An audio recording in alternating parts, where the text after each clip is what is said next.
Hey everybody, sorry I'm late.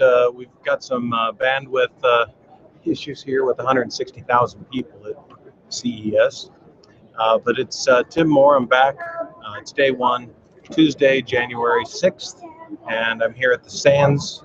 I was going to broadcast from Epson's booth, but it is so full with everyone using their apps that it's been difficult to get any signal at all. So those of you that are there for the glass mob, Cynthia Reed is there, and she's going to send you all down here.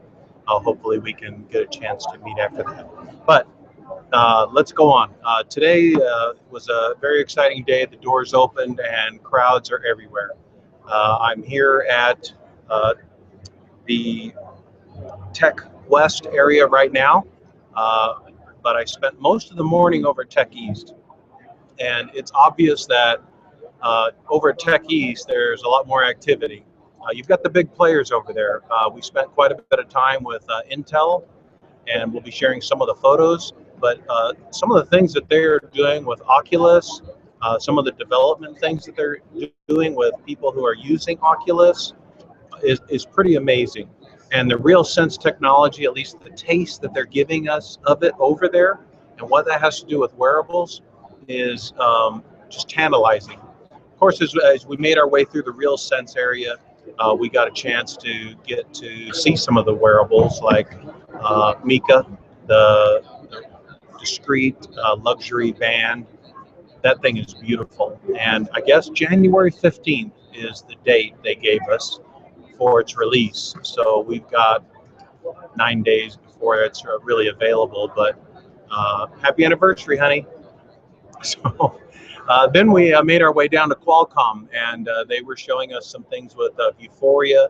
They did have on hand the Samsung. I did a review on this just a couple weeks ago when I got my edition from Samsung, the Gear VR, and they had the Note 4, and they were running some Vuforia apps. And I had to tell you, or I have to tell you, that it was very impressive. At least the Vuforia applications. They were showing us just how it's pulling images off of books. They gave us real life examples and what they're doing with Vuforia. So very, very impressive. Check out Vuforia at Qualcomm. Very impressive stuff there. Of course, they also had the Epson BT200 there, doing some nice things with there. And we also met ODG for the first time. So we'll be meeting with Mike, the Director of Business Development, later today, to talk about some things that we're going to do together. But the ODG has some real nice potential. And we'll be sharing some things shortly. I'm just going through my lawyer database to what I can share and what I can't. So then we made our way quickly down to Vuzix. And Vuzix, if you are here, Vuzix is they are over at the Las Vegas Convention Center, and their booth is towards the back. But if you make your way back there, you'll find a few things that they have that they've saved just for this event. And one of them is their new, they're calling it the B display, and I'm going to post some pictures of that. But what it is it's probably one of the nicest evolutions in real life of waveguide technology, and also what the prototype is, so that you're actually going to be able to hold it up and actually see the waveguide inside the lens. And you're also going to see they're sharing some of the prototypes, so they actually have the lens, and they also actually have a first version of one of the frames that Rochester Optical is working on the frames for them, and you'll see the frame itself. So they're showing you what they have currently, the lens construction, the whole breakdown of the device, and then what the finished product may look like in beta. Pretty impressive. And they also have a new virtual reality device out that has the sound built in and is fully immersive. I played some kind of crazy video game on it, and I tell you what, it's pretty impressive. So if you get a chance to go see Vuzix, do that. If not, Paul Travers has already told me he's going to give me a sample of those so that I can show you what they look like. They're very, very impressive. A couple other things that we found that were very thought-provoking today were a number of the neurosignaling devices that are available. And whether I don't know how you feel about it, whether it's hype or whether there's some type of placebo effect going on here.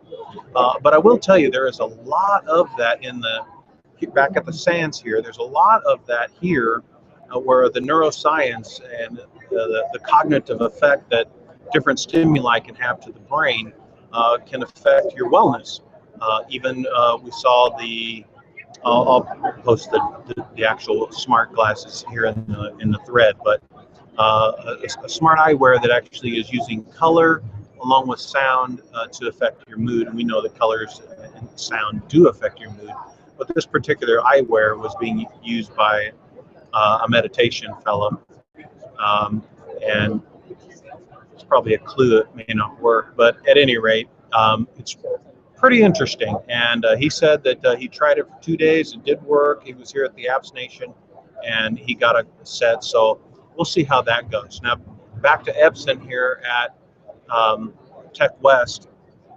The booth's been completely ran over today. Ryan's been working there. It's amazing to see what the companies that are there, like Ingrain and Apex Labs and Into, and all the new things that Epson is doing with what they're calling Epson Active. So they've got a number of very exciting products that are now available on the Epson website for running, for golf, for fitness, tracking of all kinds of different things. Their sensors are improving, and the eyewear is, again, amazing. So we've got our Google Glass folks up there that are checking it out now, and it's pretty impressive. What do we got going on for the rest of the day? Well, the rest of the day, I'm chasing samples, so I'm going to be able to show you these devices tomorrow. Hopefully Colleen will be with me. I had to leave her up at Epson, but tomorrow what we're going to try to do is we're going to try to actually show you specific samples of these smart eyewear so that you can get kind of a feel for them. I'll have the price point, tech specs, all that for you right here tomorrow at 1 o'clock Pacific Standard Time. And hang in there with me as I try to find pockets of bandwidth here that work. Thank you again for joining us. And this is Tim Moore. I'll see you tomorrow live from CES for Rochester Optical. Have a great day.